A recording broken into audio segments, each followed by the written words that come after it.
आमच्या चॅनलमध्ये तुमचं स्वागत आहे। आज आम्ही तुम्हाला चिकन काळा मसाल्यातला चिकन बनवणार आहे, याची रेसिपी दाखवतात। त्याच्यासाठी लागणारे साहित्य आहे चिकन।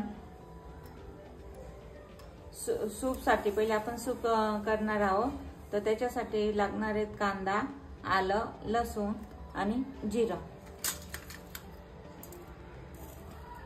हे आहे सूप साठी आणि हे आहे आपल्याला काळा मसाला बनवण्यासाठी कांदे, टोमॅटो, खोबरं, लसूण, आलं, कोथिंबीर आणि इकडे आहे आपलं जिरं, हळद, कलर येण्यासाठी काश्मीरी मिरची लाल, ही आपली साधी घरगुती चटणी लाल, ही आहे गरम मसाला, आहे कांदा लसूण मसाला।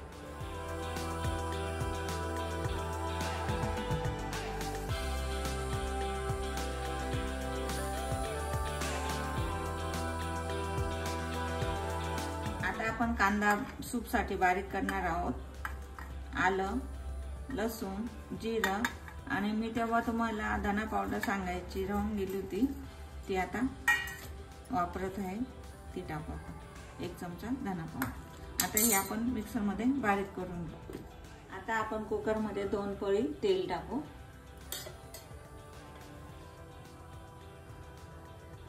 गरम झालंय, त्यात जिरं टाकू आणि जो वाटलेला मसाला आहे तो टाकू।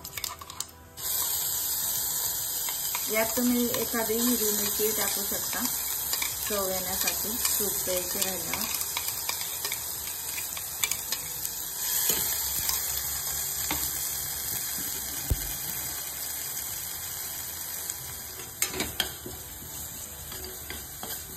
आता आपला मसाला परतून झाला आहे, तर आपण आता चिकन टाकूया।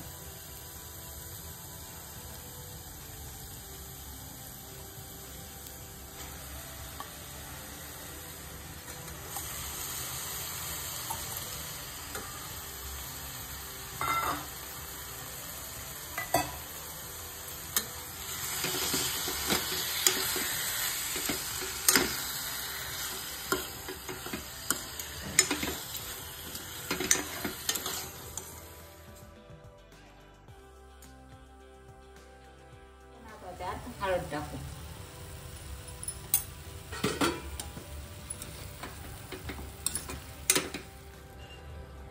A few moments later.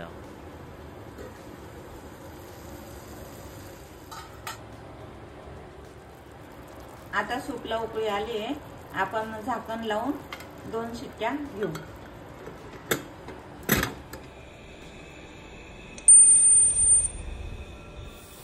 जिरं पण टाकून घेऊ आता। थोडी हळद टाकायची, कारण कांद्याचा उग्र वास हळदमुळे चालला जातो।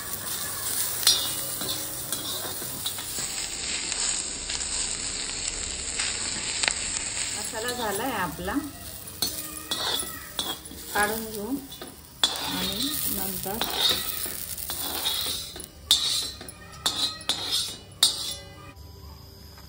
यानंतर आता खोबरं भाजून घेऊ। मी थोडं घेतलंय, तुम्ही अजूनही घेऊ शकता, जसं भाजीचं प्रमाण राहिलं तसं।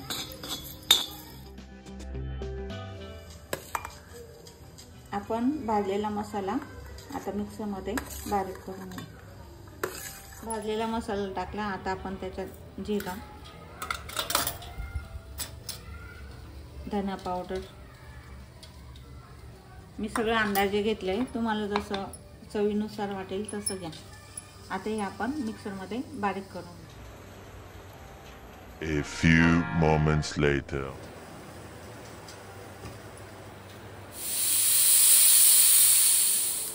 आता मी कढई ठेवली, भाजीची तयारी करू। त्यात तेल टाकले मी, जिरं टाकू आणि आता आपण वाटलेला मसाला टाकलाय, तो करपून घेऊ। मसाला होत आलाय, आता आपण त्यात चटणी आपल्या तिखटनुसार चवीनुसार घ्यायची। मी 1 चमचा 1.5 चमचा लाल चटणी घेतली। कलर येण्यासाठी काश्मीरी लाल मिरच 1 चमचा घेतली,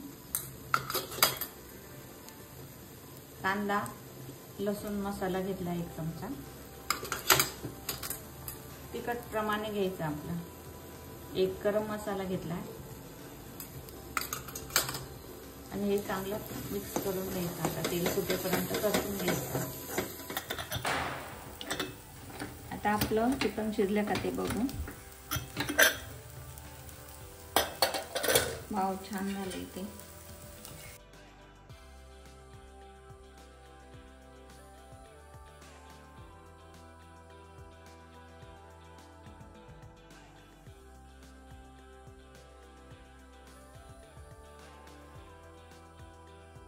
थोडं 2-3 चमचे पाणी टाकून घेऊ, कारण मसाला तेल सुटण्यासाठी।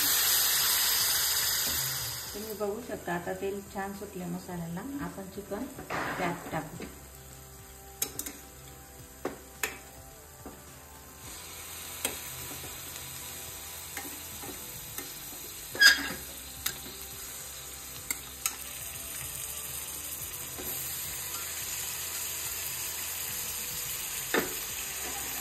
चिकन टाकल्यावर 2-3 मिनिटं मसाला चांगला परतून घ्यायचा।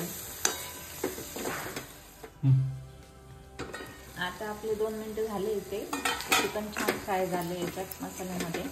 आपण आता केलेलं सूप टाकणार आहोत।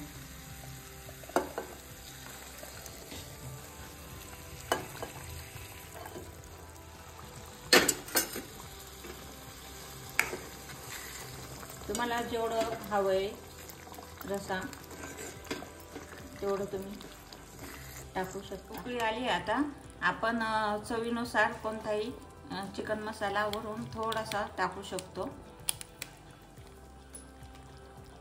आपली भाजी आता तयार आहे।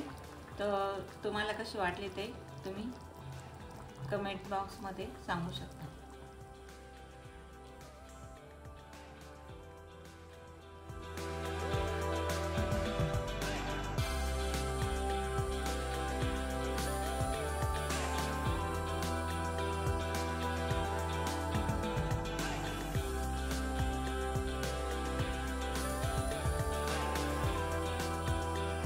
आपली ही चिकन भाजी तयार आहे।